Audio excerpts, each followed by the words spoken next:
এখন আমার প্রথম প্রশ্ন হচ্ছে যে ইডি আধিকারিকদের সাথে মমতা ব্যানার্জির ঝামেলা হলো এবং তারপর কলকাতা হাইকোর্টে এলো। কলকাতা হাইকোর্টে মামলা পেন্ডিং হয়ে আছে। আগামীকাল কলকাতা হাইকোর্টে মামলাটা হবার কথা আছে। কি হবে, মানে কি হতে যাচ্ছে? দেখুন, আগের দিন যখন মামলাটা ডেট ছিল আপনারা সবাই দেখেছেন, প্রত্যেকটা গদি মিডিয়া থেকে শুরু করে ন্যাশনালাইজ মিডিয়া সবাই দেখেছে যে একটা কি পরিমাণ ক্যাওস হয়েছে কোর্টরুমের মধ্যে, যার ফলে জাস্টিস যিনি ছিলেন তিনি বাধ্য হলেন কোর্টরুম ছেড়ে বেরিয়ে যেতে। মানে আপনি ভাবুন, মানে আমরা কোন জায়গায় বসবাস করছি যে ক্যালকাটা হাইকোর্টের মতন একটা এত বড় স্বনামধন্য সব থেকে পুরনো হাইকোর্ট, সেই হাইকোর্টের একজন জাস্টিসের কোর্টরুমে মানে এজলাসের ভেতরে মারামারি হচ্ছে, গালাগালি হচ্ছে, মানে সে চরম বিশৃঙ্খলার মতন অবস্থা তৈরি হয়েছে, যার ফলে জাস্টিস বাধ্য হলেন তিনি তার চেয়ার ছেড়ে বেরিয়ে যেতে। এই জিনিস হচ্ছে আমাদের দেশের স্বাধীনতার মানে এত বছর দেশ স্বাধীন হয়েছে তারপরেও নজিরবিহীন। এই জিনিস আগে কখনো হয়নি, আর না ভবিষ্যতে কোনোদিনও হবে।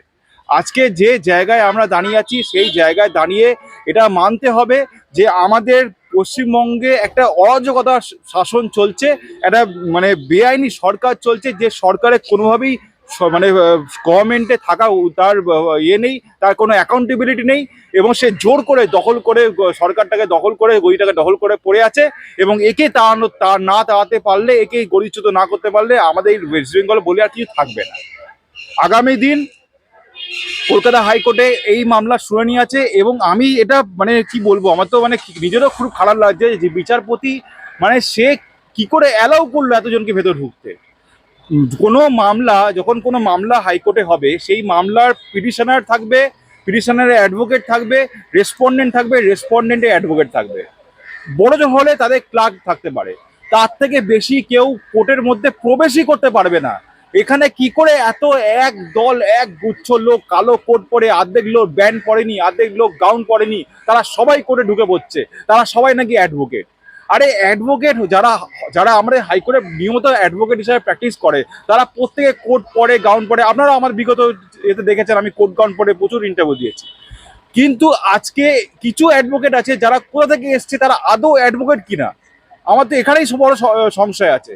আজকে আমি বলবো এই হাইকোর্টে যে কি পরিমাণ অরাজকতা চলছে, আপনাদের ক্যামেরার মাধ্যমে প্রথমবার আমি বলছি, এখানে এমন অনেক অ্যাডভোকেট আছে যারা বার কাউন্সিলের মেম্বারশিপই নেই, তাদের রেজিস্ট্রেশনই নেই, তারা পাস পর্যন্ত করেনি, অথচ তারা অ্যাডভোকেট এখানে প্র্যাকটিস করছে। এমন অনেক অ্যাডভোকেট আছে এখানে আমাদের কলকাতা হাইকোর্টে প্র্যাকটিস করছে, যাদের মানে পড়াশোনা করেছে তারা বাংলাদেশের কোনো একটা ল কলেজ থেকে, বাংলাদেশের কোনো একটা ল কলেজ থেকে সে পড়াশোনা করে এসে আজকে কলকাতা হাইকোর্টে প্র্যাকটিস করছে।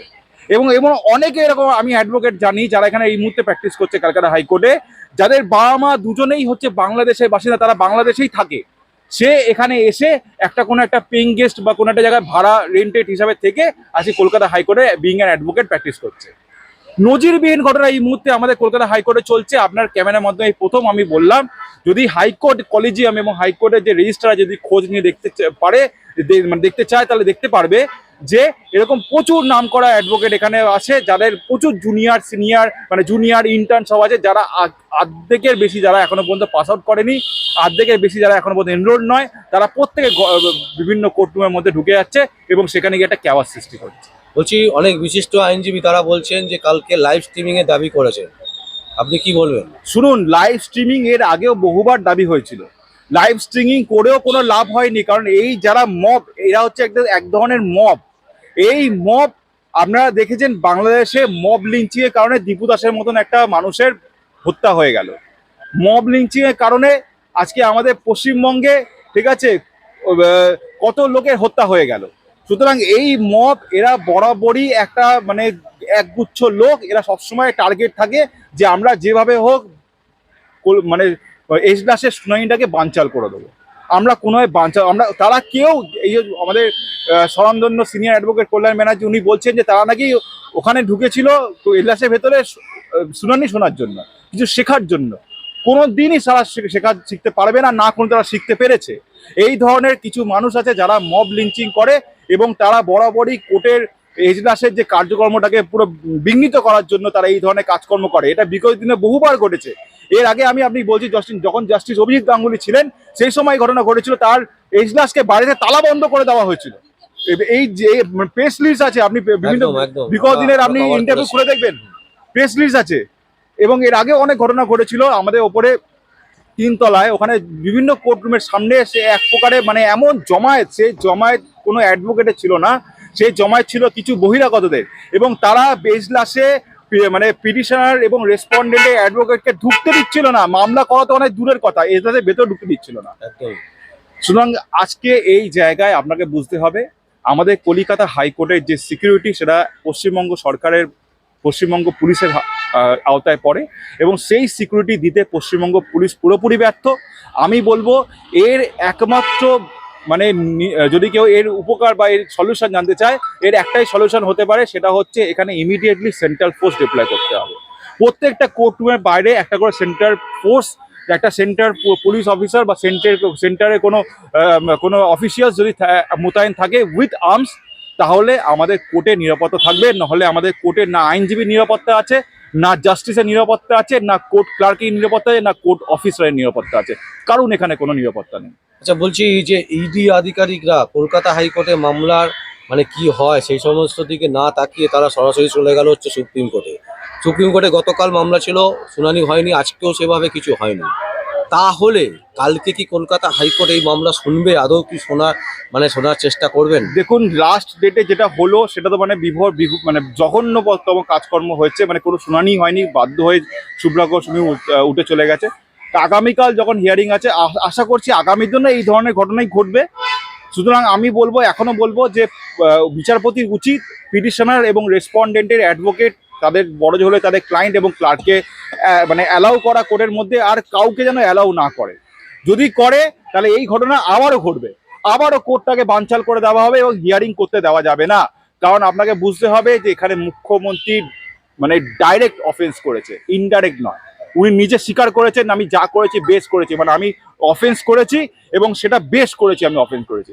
এবং আগামী দিন ওনার দলের কোনো নেতা মন্ত্রী বা যে কেউ সাধারণ মানুষ যদি কোনো অফেন্স করে থাকে, এই ধরনের অফেন্স করে, তাহলে ওনার মানে আমাদের সাংবিধানিক প্রধানের মতে সে বেশ করেছে এবং সে করেছে, ঠিক করেছে, এবং আগামী দিনে অফেন্স যদি কেউ করে সে ঠিক করবে, ওনার মতে হচ্ছে এটাই। সুতরাং তার বিরুদ্ধে একটা গুরুতর অভিযোগ নিয়ে এসছে ইডি, এবং সেই অভিযোগ যাতে কোনোভাবে প্রমাণিত না হয় সেটা তার দলের লোকেরা, তার দলের অ্যাডভোকেটরা মানে আপ্রাণ চেষ্টা করবে কোর্টটাকে বন্ধ করে দেওয়া। বলছি কালকে মমতা ব্যানার্জির যারা আইনজীবী থাকবে, মানে শাসক শ্রেণীর যারা আইনজীবী থাকবেন, তারা তো বলবেন না যে সুপ্রিম কোর্টে মামলাটা অলরেডি পেন্ডিং আছে, সুতরাং এখানে মামলা শুনবে কি করে, এরকম একটা প্রশ্ন উঠবে। সুপ্রিম কোর্টে মামলা পেন্ডিং আছে, এখানে সমস্যা করে এরকম তো কোনো কথা নেই। সুপ্রিম কোর্টের মতন হিয়ারিং করবে, হাইকোর্টের মতন হিয়ারিং করবে। কেন এর আগে যখন চাকরি দুর্নীতির মামলা যখন এখানে হিয়ারিং হতো, সুপ্রিম কোর্টও তো মামলা বিচার দিচ্ছিল, এখানে হিয়ারিং হতো না? এখানে হিয়ারিং হতো। তাহলে ওরকম কোনো কথা নেই। হাইকোর্টের মতন হিয়ারিং করবে, সুপ্রিম কোর্টের মতন হিয়ারিং করবে। এখানে কোথায় সুপ্রিম কোর্টের বিচার আছে? এখানে সুপ্রিম কোর্ট কোনো অর্ডার এখন পাস করেনি, কারণ সুপ্রিম কোর্টের হিয়ারিংও এখনো বন্ধ হয়নি। আগে হিয়ারিং হবে, তারপর অর্ডার পাস করবে। সুপ্রিম কোর্ট এরকম কোনো অর্ডার দেয়নি যে হাইকোর্ট এই মুহূর্তে এই মামলার কিছু শুনতে পারবে না, এই মামলার যাবতীয় কিছু স্টে থাকবে, কোনো পক্ষ এই মামলা কেউ কিছু বলতে পারবে না, শুনতে পারবে না, এটা কোনো অর্ডার হয়নি, কারণ এখন মধ্যে হিয়ারিং হয়নি। সুতরাং হাইকোর্টের এখতিয়ার আছে এই মামলা শোনা, এবং এই মামলার অ্যাপ্রোপ্রিয়েট অর্ডার, আইনত যা অর্ডার হওয়া উচিত, তারা যদি কোনো পক্ষকে জেলে পাঠাতে হয়, হাইকোর্টের সেই এখতিয়ার আছে তাকে জেলে পাঠানোর।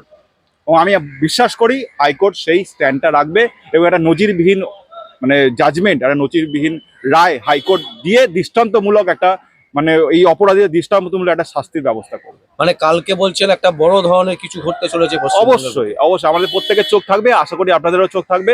আপামর জনবাসী, পশ্চিমবঙ্গের মাসি প্রত্যেকেই চায় যে এই জঘন্য অপরাধের শাস্তি হোক, নাহলে আগামী দিন আইন কি সবাই হাত তুলে নেবে, সবাই যে যার মধ্যে হাতে তুলে আগে আইন মানে যাকে পারবে তাকে মেরে দেবে, যে যাকে পারবে সেখানে ছিনতাই করবে, যার বাড়ি ইচ্ছা তার বাড়িতে ঢুকে যাবে, নিজের জিনিসপত্র নিয়ে নেবে, এসব করবে। এই চলতেই থাকবে যদি এর দৃষ্টান্তমূলক শাস্তি না হয়। অসংখ্য ধন্যবাদ অর্কদা, ভালো থাকবে।